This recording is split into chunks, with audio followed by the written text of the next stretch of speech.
చెప్పండి అమ్మా, ఏమైంది? బాగా ఫీవర్ సార్, విపరీతమైన ఒళ్ళు నొప్పి.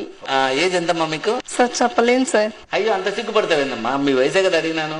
ఒక 26 వేసుకోండి సార్. నేను రాసుకోవడం కదమ్మా, మీ ఏజ్ ఎంతో చెప్పండి. ఎందుకు అంత సిగ్గుపడుతున్నారు? అది ఏజ్ 26 సార్. ఏందమ్మా 26 అని చెప్పుకున్నానికి అంత సిగ్గుపడతాను? భలే ఉన్నావు నువ్వు. సరే, మందులు రాసిస్తాను. కాకపోతే ఈ మందులు చాలా పవర్ఫుల్, ముసలి వాళ్ళు అయితే తట్టుకోలేరు. అంత పవర్ఫుల్లా? అయితే 35 వేసుకొని డోస్ తగ్గించండి సార్. సర్లే, ఇప్పుడు డోస్ తగ్గిస్తాను. కానీ ఈ డోస్ కూడా 40 ఏళ్ళ లోపల తట్టుకుంటారు, వయసు అయిపోయిన వాళ్ళు తట్టుకోలేరు. ఇప్పుడన్నా కరెక్ట్ చెప్పు, 35 కదా నీకు? ఎందుకు సార్ అంత పవర్ఫుల్ మందులు? ఏదో 45 వేసుకొని కొద్దిగా డోస్ తగ్గించండి. ఎందుకమ్మా మాటి మాటికి ఏజ్ పెంచుతాను, డోస్ తగ్గించాను?